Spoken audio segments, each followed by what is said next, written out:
Ջերմության հանկարծակի բարձրացում, չոր հազ, կոկորդի գլխի մկանների ու հոդերի ցավ, սրտխառնոց ու փսխում գրիպի հիմնական ախտանշաններն են։ Վերջին մեկ շաբաթում սուրշնչառական վարակներով բժշկական կենտրոններ է տեղափոխվել 453 մարդ, 90-ից ավելի տոկոսը մինչև 18 տարեկան։ Թոքաբորբով հոսպիտալացվել է 200-ից ավելի մարդ։ Հիվանդությունների վերահսկման եւ կանխարգելման ազգային կենտրոնի վիճակագրական տվյալներն են։ Պետք է հետևել հակամաճարակային միջոցառումներին, եթե հիվանդը պետք չէ դուրս գալ տանից, խուսափեն սուրշնչառական վարակներին բնորոշ ախտանշաններ ունեցող անձանց հետ շփումներից, եթե դուրս եք գալի կրեք դիմակ։ Վարակվելուց մինչև հիվանդություն ընկած ժամանակահատվածը, որը հայտնի է որպես ինկուբացիոն շրջան, կարող է տևել 1-ից 4 օր։ Երեխաների մոտ առավել հաճախ դա պայմանավորված է գրիպի, կովիդի, ադենովիրուսի, ռեսպիրատոր սինցիալ վիրուսի հարուցիչներով։ Գրիպի դեպքում ախտանշանները ավելի կտրուկ են, ավելի սուր է սկիզբը,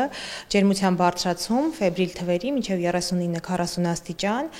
ինչը դժվար է ենթարկվում ջերմիչեցնողների։ Բարդությունների ավելի մեծ ռիսկի խմբերն են հղի կանայք, 5 տարեկանից ցածր երեխաները, տարեցները, քրոնիկ հիվանդները։ Գրիպի ցածր ակտիվության ժամանակահատվածում շնչառական այլ վիրուսները կարող են նման լինել գրիպին։ Այժմ Հայաստանում շրջանառվում են գրիպի եւ շնչառական այլ վարակների հարուցիչներ՝ ռինովիրուսի, պարագրիպի եւ կորոնավիրուսի։ Լաբորատոր հաստատումը սովորաբար իրականացվում է անտիգենի ուղղակի հայտնաբերման, վիրուսի մեկուսացման կամ գրիպի հատուկ ՌՆԹ-ի բացահայտման միջոցով։ Կովիդի դեպքում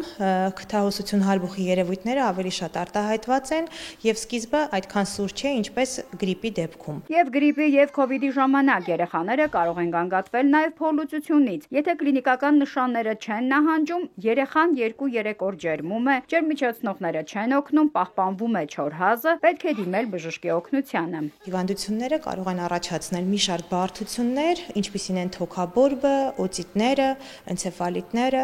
որպեսզի զերծ մնան այդ բոլոր հնարավոր բարդություններից։ Հակավիրուսային դեղամիջոցները չեն վաճառվում առանց դեղատոմսի։ Դրանք տարբերվում են հակաբիոտիկներից, որոնք պայքարում են բակտերիալ վարակների դեմ։ Հակաբիոտիկները չեն գործում գրիպի վիրուսների դեմ։ Բժիշկները հիշեցնում են, բարդությունների կանխարգելման լավագույն միջոցը գրիպի տարեկան պատվաստումն է 6 ամսական եւ ավելի բարձր տարիքային խմբի յուրաքանչյուր անձի համար։ Հատկապես կարևոր է տարեկան պատվաստումն այն մարդկանց համար, որոնք ռիսկի խմբում են։